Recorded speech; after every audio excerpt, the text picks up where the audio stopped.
So my name is Sapir Kavari from Tenuous High School. I like your Uh, name. You have a good name. Thank your parents. Thank you.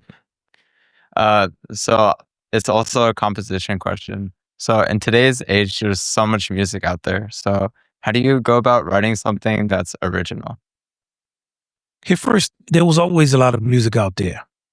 Like there's some kind of thing about today's age. Today's age. Today is another day. There's a lot of people like music. A lot of people right now. The difference is since with the internet, it's an information explosion. Now you have like a supermarket that has 80,000 stores in it. And what do you do when you go to that supermarket? You get a recommendation. Where should I go? I think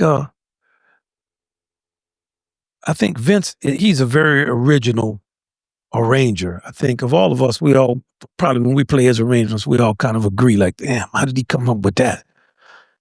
He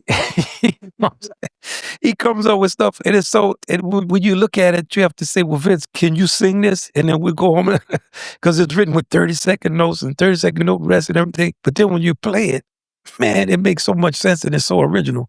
So I think he probably about your original. Well, I take a cue what sums the kind of the whole thing up from a mentor of mine, the great Frank Foster, and it pretty much sums up why I write the way or hear the way I do. Because I used to play in this band called the Loud Minority, a big band, and I played in that band from the time I got to New York until he passed away. And I knew him since I was in high school. So he was a person that was always real direct with me. He would always tell me, and it was amazing that he could do this. We'd be in rehearsal, right? We'd be playing this chart, and I'm playing second trombone most of the time in the band. And we play this chart and go through the whole thing, and I would butcher some solo, not messing up the changes, all kinds of just butcher, right? And then we play 3 or 4 other charts before we take a break. And so 30, 40 minutes has gone by. And then on this break, he says, come over here. He said, he'll remember from 40 minutes ago the thing that I butchered in the solo. And he'll take his horn out, he'd play it. And he said, man, why did you do that? He said, if you had just done this, and he played my idea corrected, if you had played this, then it would have worked. So you need to figure out what this is. Because, and this, I'm like, how'd you remember that? I didn't even remember. I tried to forget it. It was so bad. And so I used to ask him questions. He had that kind of ear. So I used to ask him questions about his arrangements because sitting in the middle, in the trombone section, you're in the middle. You have a very interesting vantage point. You can hear everything below and above you and how it relates to everything. It's doubled with something, it rubs with something. So in his orchestrations, I'd be hearing all this stuff. And I would always ask him, why'd you do this? Why'd you do that? What's this? What's that? What's this? He got kind of tired of me asking him questions after a while. So after a while, he said, look, you know what to do. This is what you know what to do. Write what you want and don't worry about it. They're going to figure it out. Long as you know what to do, write what you want. And they're going to figure it out. And that's what he was saying. When you're around writing for great musicians, write what you want to write. They're going to figure out how to play it. But be true to yourself. Just write what you hear. And the more I listened to his music, the more I understood that because he wrote especially for saxophones. He used to get the saxophones all the time. He writes some ridiculous choruses for saxophone, but I would never think to write something like that. But only he as a saxophone player with that kind of connection to it and that dedication to his own originality could write stuff like that. So I believe in that. Once you know the basics, know the orchestration, you know all the stuff you're supposed to do, man, write what you want to write and don't give them what anybody thinks about it. Thank you.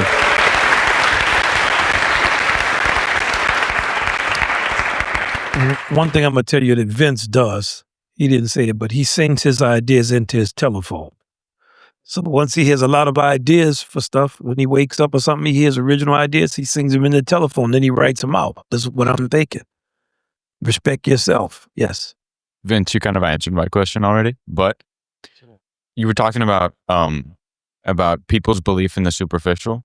And I was just wondering, how can I trust that what I'm doing is actually me and not some lousy imitation or an attempt to be accepted? It's you, even if it's a lousy imitation. You can only be you.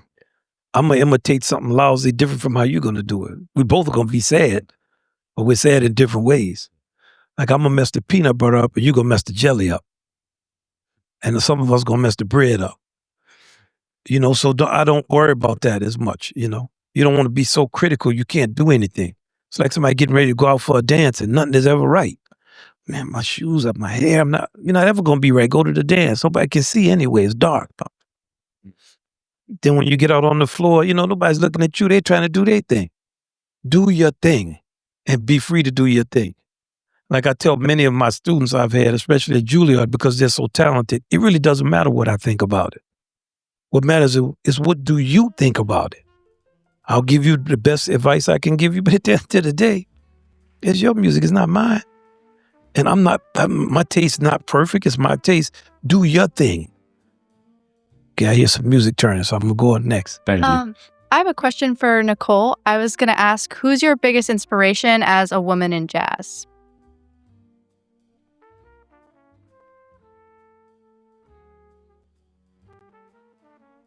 I don't know if there's a singular one.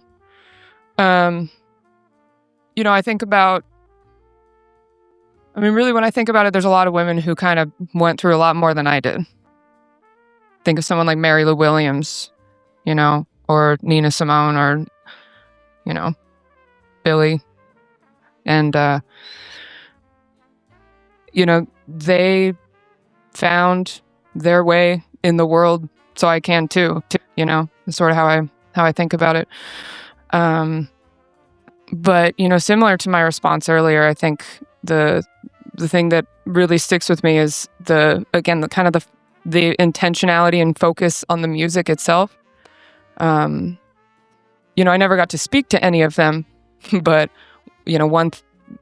I think that was probably what they were focused on. And for me personally, I kind of realized that the only person that was really going to prevent me from doing what it is I wanted to do in music was going to be myself. I found that to kind of be true today. But yeah, I think that everyone who's kind of come before me and everyone now I find inspiring.